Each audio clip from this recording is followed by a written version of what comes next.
il faut bien dire aussi qu'il y a eu agression russe sur l'Ukraine, qu'il y a tout ce qui se passe, mais faut-il pour cela effectivement empêcher les Russes, les athlètes, les sportifs, femmes et hommes russes de participer aux Jeux Olympiques? Voici ce qu'en pense en tout cas, et ce qu'affirme Anne Hidalgo.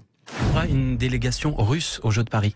Alors, c'est au CIO de décider Quel de est votre cela. souhait? Mon souhait, c'est qu'il n'y en ait pas, évidemment. Vous savez que tant qu'il y a cette guerre, cette agression russe sur l'Ukraine, ce n'est pas envisageable de défiler comme si de rien n'était, d'avoir une délégation qui vienne à Paris, défiler, alors que les bombes continueraient à pleuvoir sur l'Ukraine.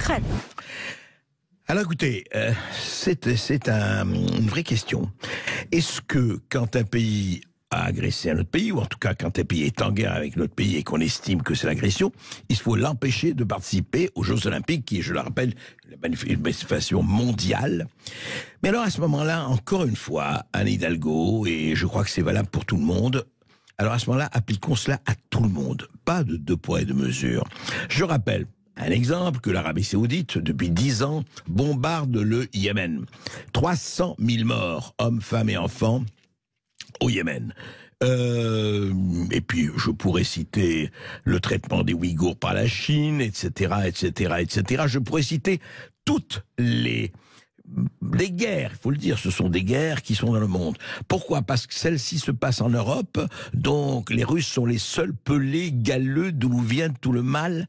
Moi, c'est ça qui me gêne, je le dis. Ce sont ces deux poids et deux mesures. Ça, vraiment, c'est pas possible. C'est très tartufié, chère Anne Hidalgo.